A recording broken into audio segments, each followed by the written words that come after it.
Hello বন্ধুরা, সুপ্রীতির চ্যানেলে আপনাদের স্বাগত। আশা করি আপনারা সবাই খুব ভালো আছেন। আমি আজকে একটা নতুন পিঠে বানাবো ভাবছি। এই যে নারকোল কুড়ে রেখেছিলাম সকালবেলায়, আর এতে কিছু সন্দেশ ছিল, সন্দেশটা দিয়ে দিয়েছি, আর একটু ঝোলা গুড় দেবো।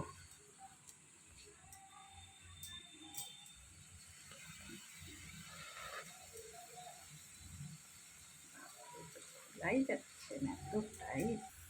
এখন একটু ছোলা গুড় দিচ্ছি, অল্প একটু, বেশি দেব না, বেশি মিষ্টি দেব না। এবার মিডিয়াম ফ্লেমে এটাকে করে নেব। বেশি গুড় দেবেন না, তাহলে চিটচিটে হয়ে যাবে বেশি, মানে এটা তো নাড়ু পাকাবো না, তো পুর দেব। ওই জন্য অল্প একটু সন্দেশ দিয়েছি, যেটাতে মিষ্টিটাও হবে আর খোয়াটাও হবে। আর একটুখানি গুড় দিয়ে দিলাম, যে গুড়ের একটা, শীতকালে যে গুড়ের একটা গন্ধ, সেটাও আসবে।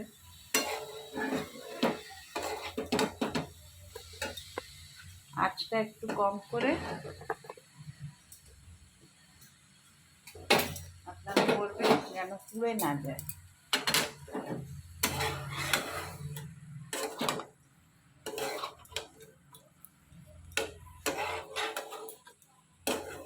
একটুখানি এটার থেকে জলগুলো বেরোক, সন্দেশগুলো একটু নরম হোক, তারপরে নাড়বো। এদিকে আমি কটা আলু সেদ্ধ করে রেখেছি, লাল আলু, এটা একটু ছাড়িয়ে নেব।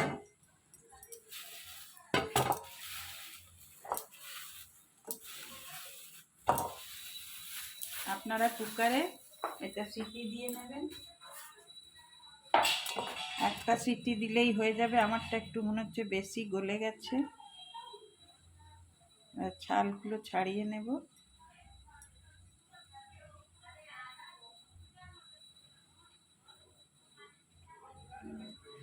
মিষ্টি আলু দিয়ে অনেক রকমের হয় পিঠে, খুব ভালো লাগে খেতে।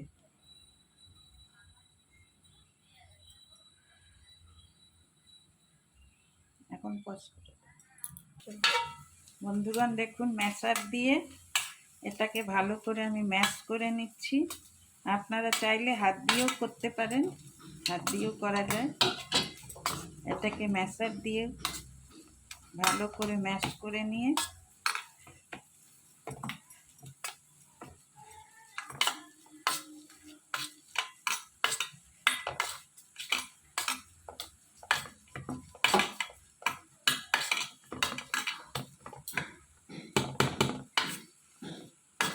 যেন দানা দানা না থাকে, একদম মিহি যেন হয়, মানে এটার একটা ডো বানাতে হবে। হয়ে গেছে। এবার নারকোল ফ্রাইটা আমি একটু নেড়ে দিই। দেখুন এটা কতটা শুকিয়ে গেছে।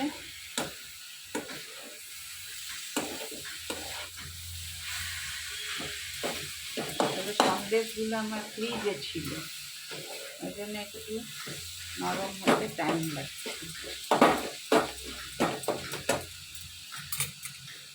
গ্যাসটা একটু কম করে দেবো। এর মধ্যে 2 চামচ ময়দা দেব। এগুলো প্রোটিন পাউডারের চামচ, ছোট চামচে, স্টিলের চামচে দেবেন না। 2 চামচ ময়দা দেব।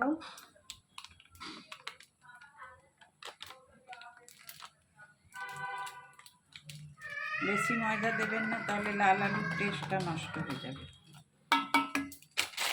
আর 1 চামচ সুজি দেব। 1 চামচের একটু কমই দেবেন। আমার 250 গ্রাম মতন, 250-300 গ্রাম মতন আমার আলু ছিল। দেখুন এটাও প্রায় হয়ে এসছে।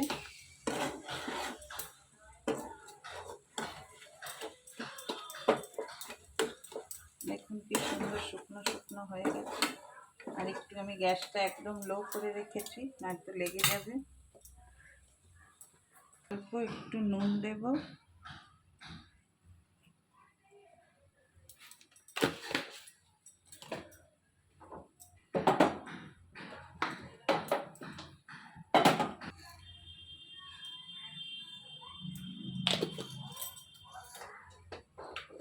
গোলমরিচ আর একটা এলাচ একটু গুঁড়ো করে দেব। আপনারা চাইলে এলাচ পাউডারও দিতে পারেন। আমার কাছে এলাচ পাউডার নাই, গোলমরিচের পাউডারও নাই, ওই জন্য আমি এই দিচ্ছি, যে মুখে একটু লাগবে তো ভালো লাগবে খেতে। গোলমরিচ পাউডার আমার ছিল, গোলমরিচ পাউডারটা বেশি দিন হয়ে গেলে না ওটার গন্ধটা নষ্ট হয়ে যায়, ঝাঁঝটাও চলে যায়। ওই জন্য আমি গোলমরিচ যখনই কিছুতে দিই একটু গুঁড়ো করেই দিই। বেশি দেবেন না, অল্প একটুই দেবেন। এইটা আমার হয়ে গেছে, এবার গ্যাসটা বন্ধ করে দেবো। আর ডোটা আমি বানিয়ে নেব।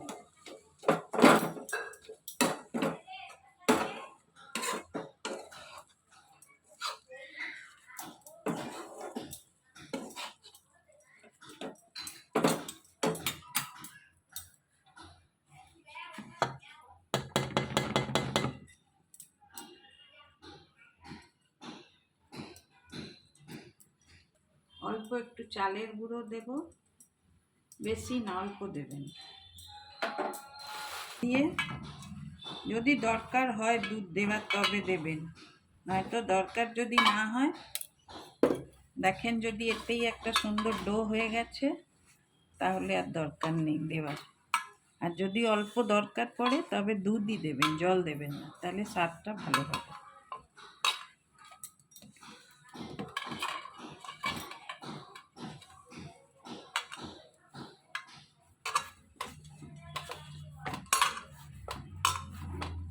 দেখুন সুন্দর এমনি একটা আমি ডো তৈরি করে রেখেছি।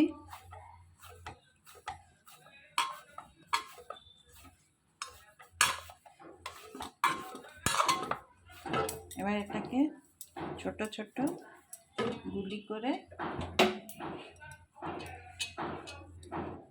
প্রথমে পিঠেগুলো তৈরি করে নেব।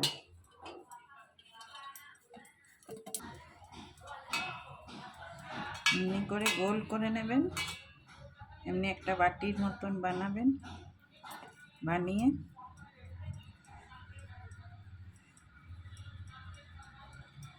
একটু করে পুর এর ভেতরে দিয়ে দেবেন।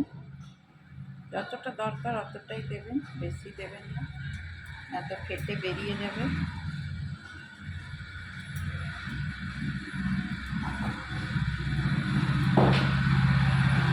খুব ভালো করে বন্ধ করবেন।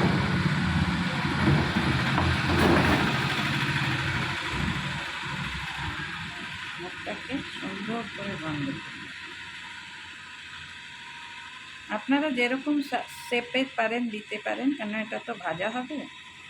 খালি খেয়াল রাখবেন যে শেপটাই দেন যেন ওটা ভেঙে না যায়। আমি এই একটা বানালাম,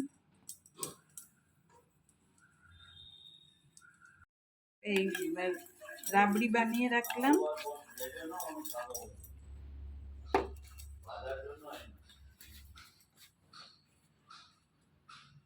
তেলটা গরম বসিয়েছি, বেশি জোর করে আপনারা ভাজবেন না, তাহলে হয়তো ফেটে যেতে পারে।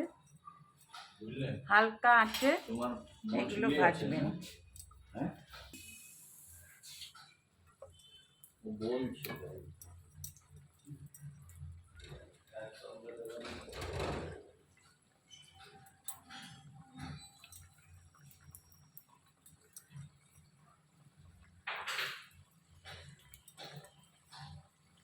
বেশ এমনি হালকা হালকা বীজ বীজ করে ফুটবে, এরকমভাবে ভেজে নেবেন। একসঙ্গে বেশি দেবেন না, তাহলে ভেঙে যাওয়ার চান্স থাকে।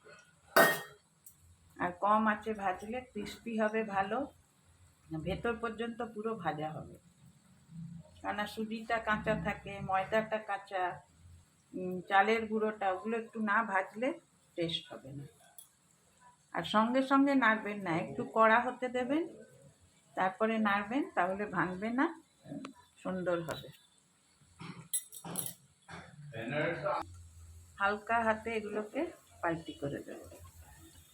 দেখুন একটাও ভাঙেনি আমার। এগুলো একটাই ভয়, শুধু ভেঙে যাওয়ার। তবে আপনারা কম আঁচে বানাবেন, ভাঙবে না।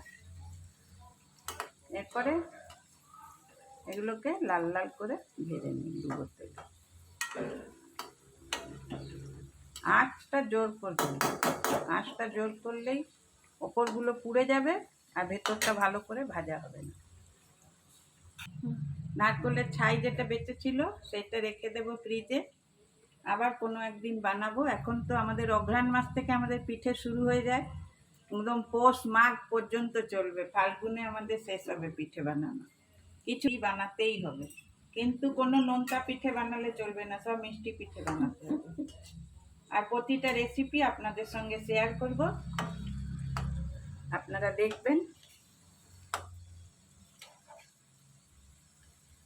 খুব সুন্দর লাল করে বেশ কড়া করে ভেজে নেবেন। দেখুন বন্ধুরা, সুন্দর ব্রাউন কালার হয়ে গেছে।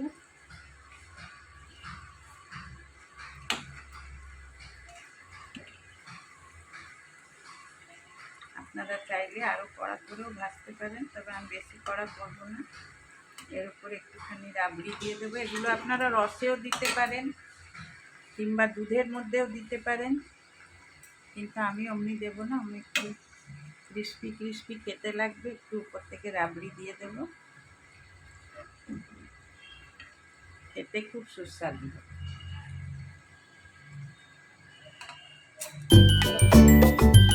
দেখুন আমি ভেজেছি, রাবড়ি দিয়ে সার্ভ করেছি, আমার হাজব্যান্ডকে দেবো। আর করে আমার ঘি থাকে। আপনাদের যদি ভালো লাগে তাহলে এই রেসিপিটা আপনারা অবশ্যই একবার বানিয়ে দেখবেন, খুব ভালো লাগে। আর হালকার মধ্যে আপনার স্ন্যাক্স